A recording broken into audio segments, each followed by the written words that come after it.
उपस्थित सर्व राज्यातून आलेले सगळे शेतकरी बांधव, बहिणी, आपल्या राज्याचे लोकप्रिय मुख्यमंत्री आज देवाभाऊंच्या सत्कारासाठी आपण सगळेजण उपस्थित आहोत।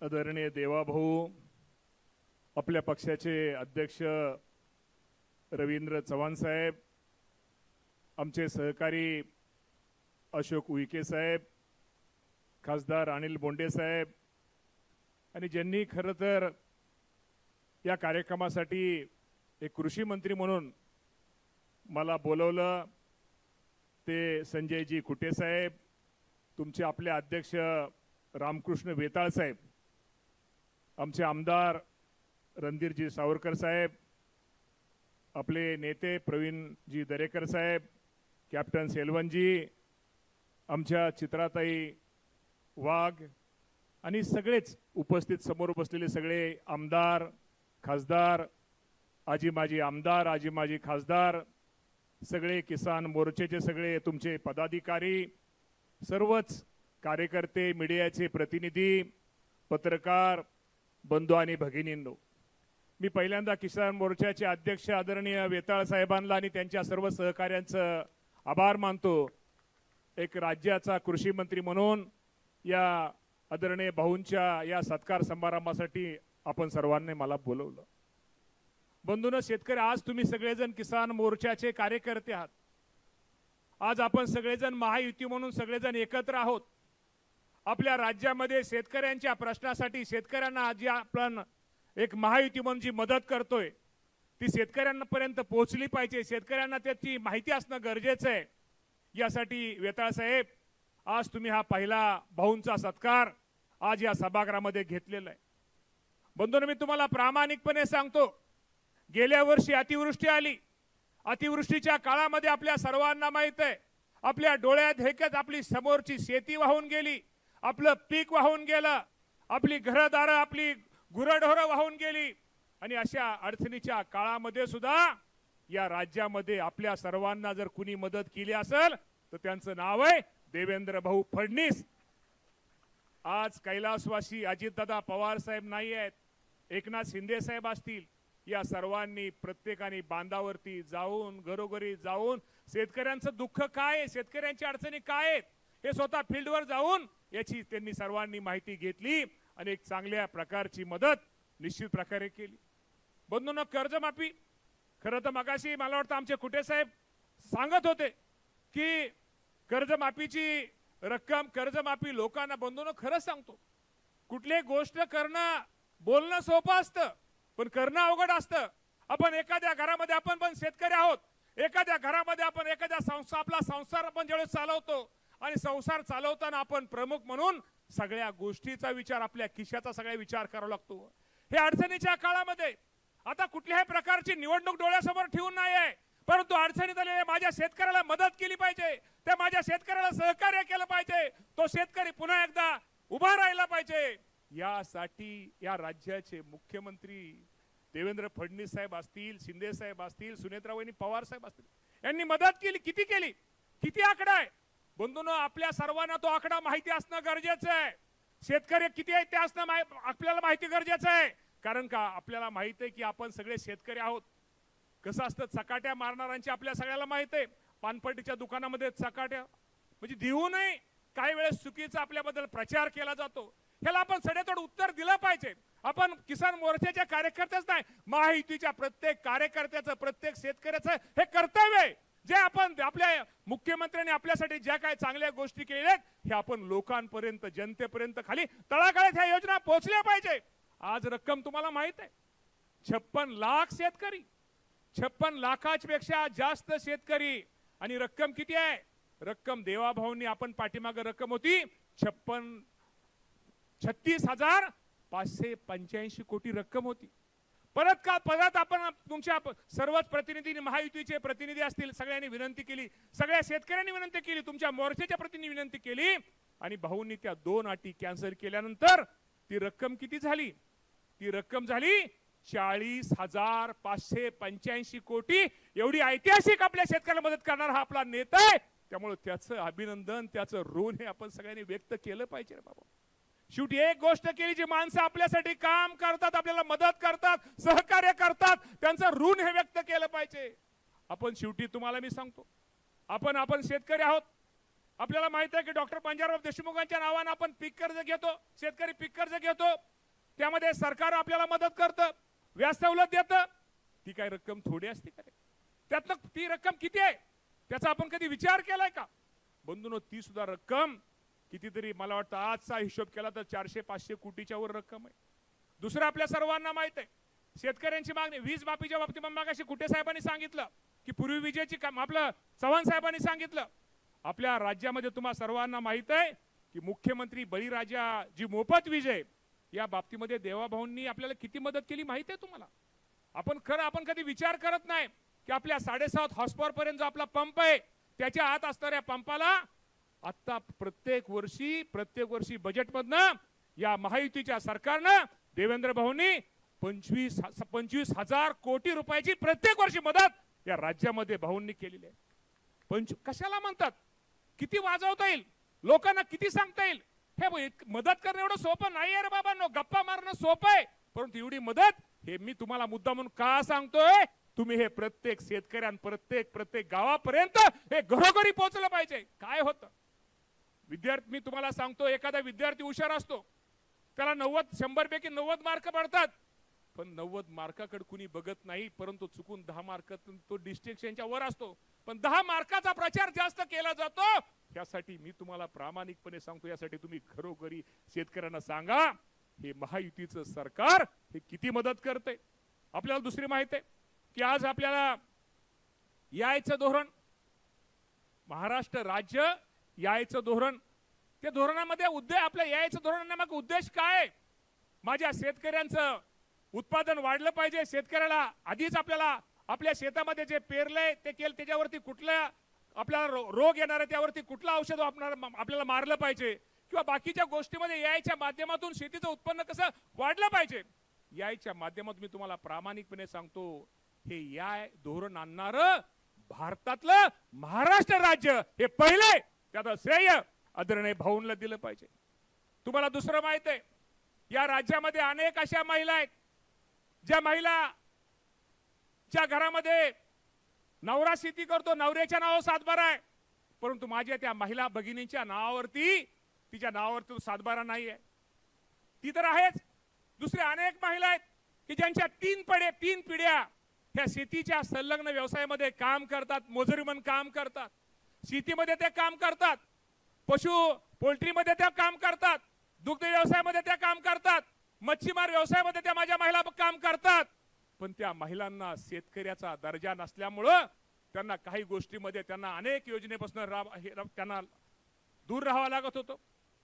देवभाऊने निर्णय असा घेतला की या राज्यामध्ये ज्या महिला शेतमजूर आहेत, ज्या महिलांच्या नावाने सातबारा नाही आहे, परंतु त्या महिलांना उद्या शासकीय योजनेचा असू द्या, शासकीय योजनेचा असू द्या, केंद्राच्या योजनेचा असू द्या, त्याचप्रमाणे तुमच्या कर्ज योजनेचा असू द्या, किंवा पीक विम्याच्या बाबतीमध्ये त्या माझ्या महिलांना कशी त्यांना कुठेतरी पायावरती स्वतःच्या उभा राहावा यासाठी महिला शेतकरी धोरण आणणार हे भारतातलं महाराष्ट्र हे पहिलं राज्य आहे. याचं श्रेय आदरणीय देवाभाऊंना जातं. हे कशासाठी केलं? ती माझी ग्रामीण भागातली ती महिला स्वतःच्या पायावरती उभा राहिली पाहिजे. तिला एक महिला दर्जा मिळाल्यानंतर तिला निश्चित प्रकारे अनेक प्रकारचे शेती संलग्न ती व्यवसाय करू शकते. एक अशा चांगल्या प्रकारचे निर्णय आदरणीय भाऊंनी घेतले. त्याचप्रमाणे आपल्या सगळ्याला माहिती आहे, मुख्यमंत्री पानंद रस्त्याच्या बाबतीमध्ये आपल्याला किती अडचणी होत्या. आज बावनकुळे साहेब इथं नाही आहेत, बावनकुळे साहेबांचं नाव मी मुद्दामून घेतो, त्यासाठी त्यांनी पण पुढाकार घेतला. मुख्यमंत्री पानंद रस्त्याची योजना ही आपल्या भागामध्ये आणली. रस्त्याची अडचण किती होती आपल्या सगळ्यांना माहिती आहे. यातनं त्या अडचणी निश्चित प्रकारे आपल्या सगळ्यांना त्या सुटणार आहे. आता तुम्हाला सांगतो, नमो शेतकरी योजना आणि PM किसान योजना आपण कधी विचार करतो का? आपण सहज ते आपल्याला घेतो. आता PM किसानचा तो हप्ता मिळालेला आहे, नमोचा राहिलेला आहे. ठीक आहे, नमोचा जरी राहिला असला तर आपण त्या इतर माध्यमातून शेतकऱ्याला पण मदत करतोच. ह्या दोन्ही योजनेचा जर मिळून जर आपण जर हिशोब केला भाऊ, पीएम किसान केंद्राची योजना आणि राज्याची योजना आतापर्यंत शेतकऱ्यांना किती पैसे दिलेत? या दोन्ही योजना मिळून आतापर्यंत या राज्याने शेतकऱ्यांना 57,000 कोटी रुपयाचा निधी माझ्या शेतकऱ्याला दिलेला आहे.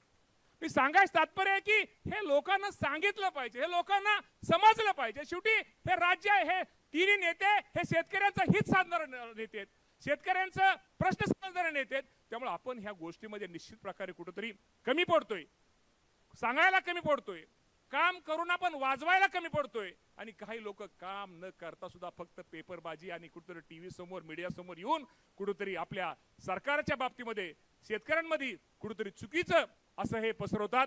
त्यामुळे अशा लोकांना कुठेतरी निश्चित प्रकारे केलं पाहिजे. आपल्याला माहिती आहे आपण महिलांना शेतकरी दर्जा दिला, त्याचप्रमाणे आपण पशुपालकांना आपले ते आहेत ते पण आहेत, त्यांना शेतकऱ्याचा दर्जा दिला. आपण मच्छीमारांना सुद्धा शेतकऱ्याचा दर्जा भाऊ तुम्ही दिला. त्यामुळे ही लोक भाऊ खूप वेगळे ह्याने आपल्याकडे बघतायत, खूप ह्याने आपल्या ह्याने बघतायत. त्याचप्रमाणे तुम्हाला मी सांगतो आता अति बाकीच्या गोष्टीमध्ये न सांगता कालच एक निर्णय आपल्या सर्वांना माहिती आहे की खूप मोठा निर्णय देवेंद्र भाऊ आणि आपल्या महायुतीच्या सरकारने घेतलेला आहे. आज खरं तर आमचे रावल साहेब इथं नाही आहेत की तुम्हाला मी सांगतो की जे आपलं पालघरमधलं दापचेरी आहे तिथं आंतरराष्ट्रीय दर्जाचा कृषी बाजार उभारण्यात निश्चित येणार, देवाभाऊंच्या नेतृत्वाखाली उभारण्यात येणार आहे. खूप मोठा निर्णय, खूप मोठा. हा निर्णय इतका सोपा नाही, इतका नोट बारका निर्णय नाहीये. हा शेतकऱ्यांच्या दृष्टिकोनातून खूप मोठा निर्णय आहे. यातनं कुठेतरी आपल्याला खूप काही गोष्टी या राज्यामध्ये आपल्याला शेतकऱ्यांना काय सुविधा आपल्याला माहित आहे की जागतिक बाजारपेठेचे दरवाजे यामुळे आपल्या शेतकऱ्यांसाठी खुले होणार आहेत. शेतमाल साठवणूक असेल, पॅकिंग असेल, प्रक्रिया उद्योग असतील, शेतकऱ्यांच्या मालाला योग्य व स्पर्धात्मक दर त्यापासून अनेक गोष्टीत आता फायदा होणार आहे. बंधूंनो, काही गोष्टीमध्ये निर्णय घेतल्यानंतर कधी काळाला वेळ लागतो, पण या निर्णयामुळे माझ्या शेतीमध्ये, शेतकऱ्यामध्ये किती बदल होणार आहे याचा आपल्या सगळ्यांना बंधूंनो आहे. आणि मी तुम्हाला सांगतो की आज किसान मोर्चाच्या पदाधिकाऱ्यांचे मी आभार मानतो की तुमचं रामकृष्ण हे पंढरपूरचं हे तुमचं नाव पण आहे की एक चांगल्या कार्यक्रमाला खरं तर बोलवलं भाऊ. आम्ही विधानसभेमध्ये तुम्हाला माहिती आहे की महिला शेतकरी विधेयक असू द्या, कर्जमाफी असू द्या, एवढी मोठं करूनही टीका टिप्पणी होत होती. शेवटी टीका टिप्पणी करणं शेवटी पुढच्याचं काम असतं, शेवटी पण आपण आपल्या कामाचं हे शेवटी आपण हे केलं पाहिजे. त्याचप्रमाणे खरं तर कृषी समृद्धीचा भाऊ मगाशी विषय राहिला, तुम्ही सभागृहामध्ये जाहीर केलेला आहे. कृषी समृद्धी योजना आपल्याला माहित आहे की आपल्या शेतकऱ्यांना पायाभूत सुविधासाठी एक गुंतवणूक तरतूद किती केली, तरतूद ह्याच्यासाठी केली देवेंद्र भाऊंनी 5,000 कोटी रुपयाची तरतूद ही कृषी समृद्धीमध्ये केली आहे. अशा अनेक योजना आहेत, अशा अनेक गोष्टी आहेत. त्यामुळे बाबांनो, मला तुम्हाला एकच सांगायचंय, हे सरकार शेतकऱ्यांचं हित साधणारं सरकार आहे. तुम्ही सगळे किसान मोर्चाचे कार्यकर्ते आहेत, महायुती तुमच्या कार्यकर्त्याबरोबर महायुतीच्या या माध्यमातून, मीडियाच्या माध्यमातून मी महायुतीच्या सगळ्या कार्यकर्त्या शेतकरी बांधवांना सांगतो, खरंच एक राज्याला एक चांगल्या प्रकारचा मुख्यमंत्री आणि दोन्ही उपमुख्यमंत्री आपल्याला मिळालेत. त्यामुळे या मुख्यमंत्र्यांचा सन्मान, जो माणूस एखादा चांगलं काम करतो, तुम्हाला मी सांगतो सीएम मुख्यमंत्री महोदयांचा भाऊंचा अनेक ठिकाणी सत्कार होतील. हा सत्कार भाऊंच्या घरच्या लोकांचा सत्कार आहे आणि घरच्या लोकांचा सत्कार हा वेगळा असतो. आणि मी नेहमी लक्षात ठेव, मी नेहमी म्हणतो, आपल्या घरामध्ये एखादा मुलगा मुलगी चांगल्या मार्काने पास झाली, जर चांगलं केलं, आपण तिला फक्त एक कॅडबरी जरी दिली तर तिला किती समाधान, दुसऱ्या दिवशी किती जोराने काम करते. भाऊ, तुमच्या कामाच्या करण्याबद्दल मी नेहमी म्हणतो, भाऊ तुमची काम आणि तुम्ही गोल आहात भाऊ. तुमची कामाची पद्धत खरंच वेगळी आहे भाऊ. माणसं तुम्हाला मी सांगतो, तुम्ही सर्व क्षेत्रामध्ये, नुसतं कृषी नाही, मला खूप काही गोष्टी म्हणजे असं मी आज राज्याचा कृषी मंत्री आहे, मी पण शेतकरी आहे, मी पण बांधावरती जाणारा माणूस आहे, मी पण धडीवर पाणी धरणारा माणूस आहे, वापीवर पाणी धरणारा माणूस आहे, मी पण द्राक्षावरती औषध मारणारा माणूस आहे, डाळिंबावर औषध मारणारा माणूस आहे. माझी पण शेती बऱ्यापैकी आहे. त्यामुळे शेतीतलं बऱ्यापैकी मला पण माहिती आहे, कारण का माझा घरच शेतामध्ये, झोपायला जातो तेवढं शेत दिसतं, उठलो तरी शेत दिसतो. तर शेतीचे प्रश्न अडचणी निश्चित प्रकारे आम्हा सर्वांना माहित आहेत. परंतु निश्चित प्रकारे आज भाऊंचा तुम्ही सत्कार केलेला आहे. खरंच एक राज्याला चांगल्या प्रकारचा मुख्यमंत्री आपल्याला मिळाला आहे. कुठे साहेब, मला माहित आहे चांगली माणसं 100% हे महाराष्ट्रामध्येच राहिली पाहिजे. इतकी चांगली माणसं आपल्याला आपल्या भविष्यासाठी राहिलाच पाहिजे. शेवटी आपलाच आपण लय विचार करून चालत नाही हो कुठे साहेब. अरे महाराष्ट्र आज मी म्हणत नाही, योग्य वेळी हा महाराष्ट्र खूप दिवसापासून दिल्लीच्या त्या तख्तापासून लांब आहे. कुठे साहेब, आपण घरचं म्हणून घरीच नका. कुठे साहेब, योग्य वेळी म्हटलं मी.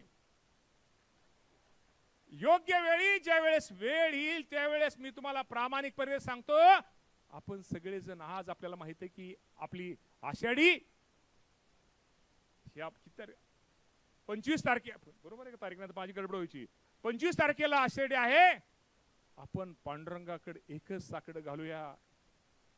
आपण पांडुरंगाला एक विनंती करूया, योग्य वेळी आमच्या देवाभाऊला या देशाचं नेतृत्व करण्याची संधी मिळावी, हे शेतकऱ्यांच्या वतीनं मी विनंती करतो. आता बाकी काय लय सांगत नाही. आता काय इतकं यांत्रिकरणाच्या बाबतीमध्ये तुम्ही सगळे कृषी मोर्चाचे काय यांत्रिकरणाला पूर्वी किती पैसे मिळत होते, आता किती पैसे मिळाले होते, आता मिळणार आहेत. आता माझ्याकडे अजून उरलेली जी तुमची पेंडिंग रक्कम आहे ती पण माझ्याकडे आता भाऊंची बनणार होतो. आता नको साहेब भाऊंची घ्यायला, ती पण लगेच पेंडिंग तुम्हाला 8-15 दिवसात देण्याचा प्रयत्न मी करतो. त्यामुळे आधी काय बोलणार नाही. परंतु खूप चांगला कार्यक्रम किसन मोर्चाने घेतला आणि या कार्यक्रमासाठी मला बोलवलं त्याबद्दल त्यांच्या सगळ्या पदाधिकाऱ्यांचे, आमच्या डॉक्टर कुटे साहेबांचे आणि आपल्या सगळ्यांचे आभार मानतो आणि थांबतो. धन्यवाद. जय हिंद, जय महाराष्ट्र.